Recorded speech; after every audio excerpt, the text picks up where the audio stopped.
Article 680.74 of the National Electrical Code addresses bonding requirements for metal parts associated with swimming pools, spas, and hot tubs.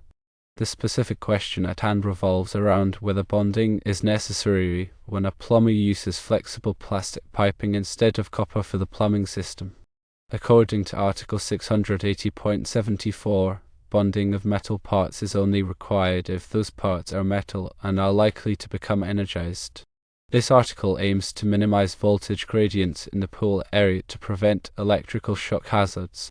When the plumbing system is constructed entirely of approved plastic materials, such as polyvinyl chloride, or PVC, or cross-linked polyethylene, or PEX, these materials are non-conductive.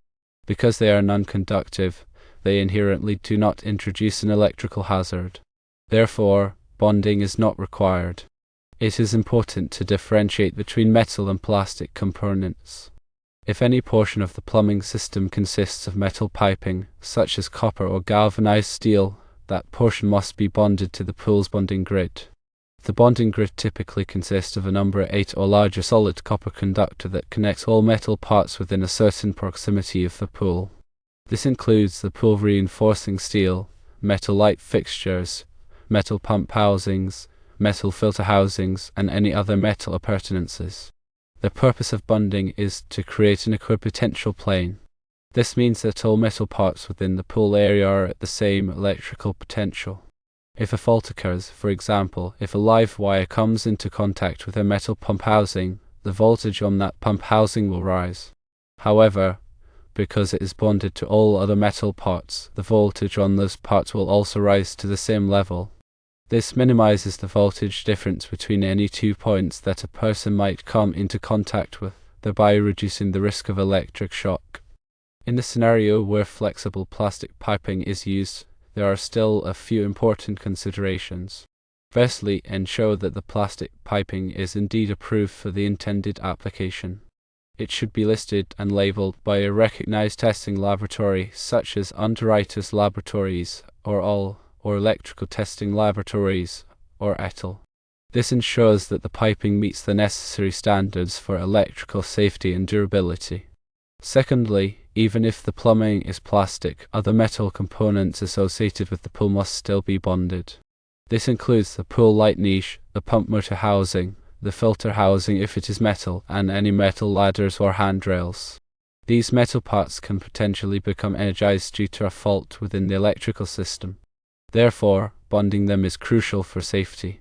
Thirdly, inspect the flexible plastic piping for any metallic components that may be integrated into its design. Some flexible connectors may have metal fittings or braids for reinforcement. If these metal parts are exposed or accessible, they should be bonded to the bonding grid. Fourthly, consider the specific requirements of Article 680.26, which addresses bonding of perimeter surfaces. This article requires that the perimeter surfaces around the pool, such as concrete patios or walkways, be bonded to the bonding grid. This is typically achieved by embedding a number 8 or larger solid copper conductor in the concrete and connecting it to the bonding grid. The purpose of this requirement is to minimize step potential, which is the voltage difference between a person's feet when standing on the perimeter surface. In addition to the requirements of the National Electrical Code, it is essential to comply with all local codes and regulations. The local authority having jurisdiction, or OJ, may have additional requirements for bonding and grounding of swimming pools. It is always best to consult with the local electrical inspector to ensure that the installation meets all applicable codes. Proper bonding and grounding are crucial for electrical safety around swimming pools. They minimize the risk of electric shock and ensure the safety of swimmers and pool users. When installing or modifying a pool electrical system, it is important to carefully review the requirements of Article 680 of the National Electrical Code and to consult with a qualified electrician. A qualified electrician has the knowledge and experience to properly design and install a safe and compliant electrical system for the pool. They can also identify any potential hazards and take steps to mitigate them. When working with electrical systems, always follow safe work practices. Firstly, de-energize the circuit before working on it. Use a voltage tester to verify that the circuit is energized. Secondly, wear appropriate personal protective equipment, or PPE, such as rubber gloves and safety glasses. Thirdly, never work alone. Have someone nearby who can assist in case of an emergency. Fourthly, if you are not qualified to work on electrical systems, hire a qualified electrician. Attempting to work on electrical systems without proper training can be dangerous and can result in serious injury or death. In summary, if the plumbing system is constructed entirely of approved plastic materials, bonding is not required by Article 680.74. However, all other metal parts associated with the pool must still be bonded, and all applicable codes and regulations must be followed.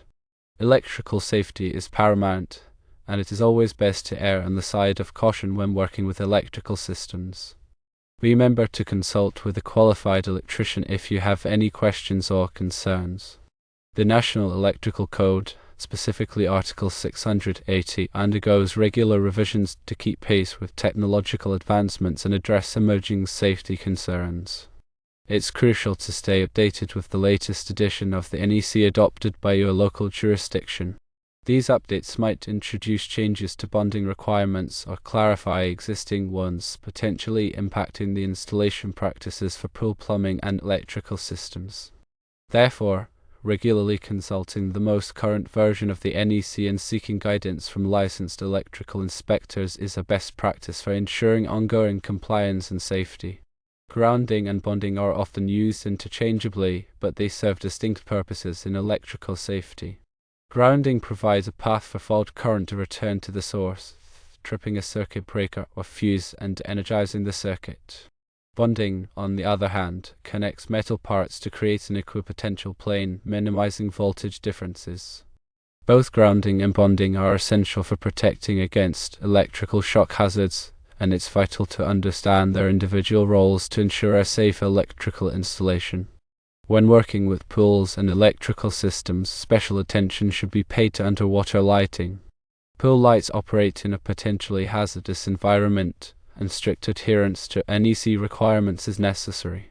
This includes proper grounding of the light fixture, bonding of the metal niche, and the use of ground fault circuit interrupters, or GFCIs, to protect the circuit.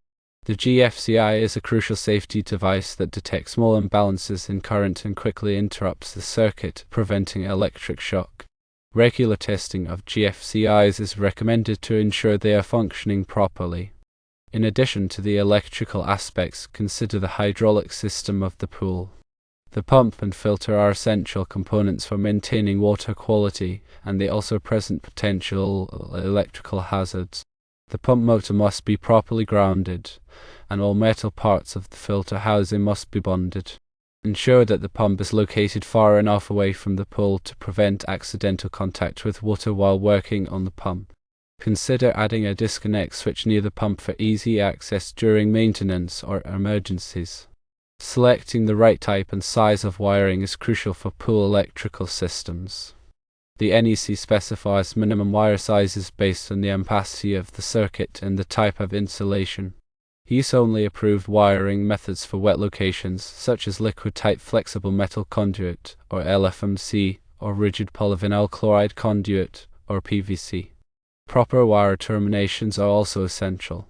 Use connectors that are listed for the type of wire and conduit being used, and ensure that all connections are tight and secure. Loose connections can cause overheating and create a fire hazard. Surge protection is another important consideration for pool electrical systems. Lightning strikes and power surges can damage sensitive electronic equipment, such as pump controllers and automated systems.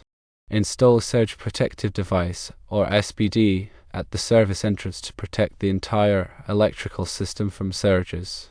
Consider installing additional SPD at individual equipment locations for added protection. Regular inspections and maintenance are essential for ensuring the ongoing safety of pool electrical systems. Schedule regular inspections by a qualified electrician to identify any potential problems such as corrosion, loose connections, or damaged wiring.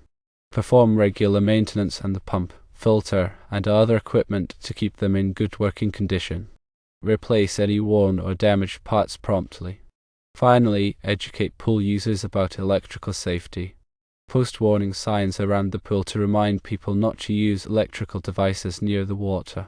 Teach children about the dangers of electricity and water. By taking these precautions, you can help to prevent electrical accidents and ensure the safety of everyone who uses the pool. Considering that the location of the pool is in Windsor, Colorado, it's important to note that Colorado's climate can present unique challenges to electrical systems, particularly those exposed to the elements like pool equipment. Temperature fluctuations, snow, and ice can all contribute to wear and tear on electrical components. Therefore, selecting equipment rated for outdoor use and taking extra precautions to protect wiring and connections from moisture and corrosion is crucial. This might include using weatherproof enclosures, corrosion-resistant connectors, and ensuring proper drainage to prevent water accumulation. Furthermore, Colorado's altitude can affect the performance of certain electrical equipment, especially motors. It's important to ensure that the pump motor is rated for the altitude at which it will be operating. Consulting with a local electrician who is familiar with the specific challenges of the Colorado climate is highly recommended. In addition to the technical aspects of bonding and grounding, it's important to consider the legal and liability implications of electrical safety around swimming pools. Pool owners have a responsibility to ensure that their pools are safe for users. Failure to comply with electrical codes and regulations can result in fines, lawsuits, and even criminal charges in the event of an accident. Therefore, it's essential to take electrical safety seriously and to hire qualified professionals to install and maintain pool electrical systems. Obtain the necessary permits and inspections to ensure that the installation meets all applicable codes and regulations. Maintain records of all electrical work performed in the pool, including permits, inspections, and maintenance records. These records can be helpful in demonstrating that you have taken reasonable steps to ensure the safety of your pool. When selling a property with a swimming pool, disclose any known electrical hazards to potential buyers. This includes any non-compliant wiring, bonding, or grounding issues. Failure to disclose these issues can result in legal liability. Electrical safety around swimming pools is a complex issue that requires careful attention to detail. By following the requirements of the National Electrical Code, consulting with qualified professionals, and educating pool users about electrical safety, you can help to prevent electrical accidents and ensure the safety of everyone who uses the pool. Remember to prioritize safety and to err on the side of caution when working with electrical systems. If you have any doubts or concerns, consult with a qualified electrician. They can provide expert advice and guidance to ensure that your pool electrical system is safe and compliant. To further illustrate the importance of bonding and grounding, consider a scenario where a fault occurs in a pool light. If the light fixture is not properly grounded, the metal housing of the light can become energized with 120 volts. If someone were to touch the energized light housing while standing in the water, they could receive a severe electric shock. However, if the light fixture is properly grounded, the fault current will flow back to the source through the grounding conductor, tripping the circuit breaker and energizing the circuit. This prevents the metal housing from becoming energized and eliminates the risk of electric shock. Similarly, if the metal parts of the pool are not properly bonded, a voltage difference can exist between different metal parts. If someone were to touch two metal parts with different voltages, they could receive an electric shock. However, if all metal parts are bonded together, they will be at the same voltage, eliminating the risk of electric shock. These scenarios demonstrate the critical role that bonding and grounding play in preventing electrical shock hazards around swimming pools. They are essential safety measures that should never be overlooked. In addition to the specific requirements for bonding and grounding, the NEC also includes general requirements for electrical safety that apply to all electrical installations, including swimming pools. These requirements include the use of approved wiring methods, proper overcurrent protection, and ground fault circuit interrupters, or GFCIs. Approved wiring methods ensure that the wiring is protected from physical damage and environmental factors. Overcurrent protection, such as circuit breakers and fuses, protects the wiring from overheating and causing a fire. GFCIs protect against electrical shock by detecting small imbalances in current and quickly interrupting the circuit. Compliance with these general requirements is essential for ensuring the overall safety of the electrical system. When working with electrical systems, it's important to remember that electricity can be dangerous. Always follow safe work practices and take precautions to protect yourself from electrical shock. If you are not qualified to work on electrical systems, hire a qualified electrician.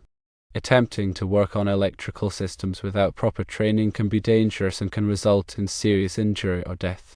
Electrical safety is a shared responsibility. Pool owners, electricians, and pool users all have a role to play in ensuring that swimming pools are safe from electrical hazards. By working together, we can help to prevent electrical accidents and protect the safety of everyone who uses the pool. Staying informed about the latest electrical codes and regulations is crucial for ensuring ongoing compliance and safety. Attend continuing education courses, read trade publications, and consult with qualified electricians to stay up to date on the latest developments in electrical safety. By staying informed, you can help to prevent electrical accidents and protect the safety of yourself and others.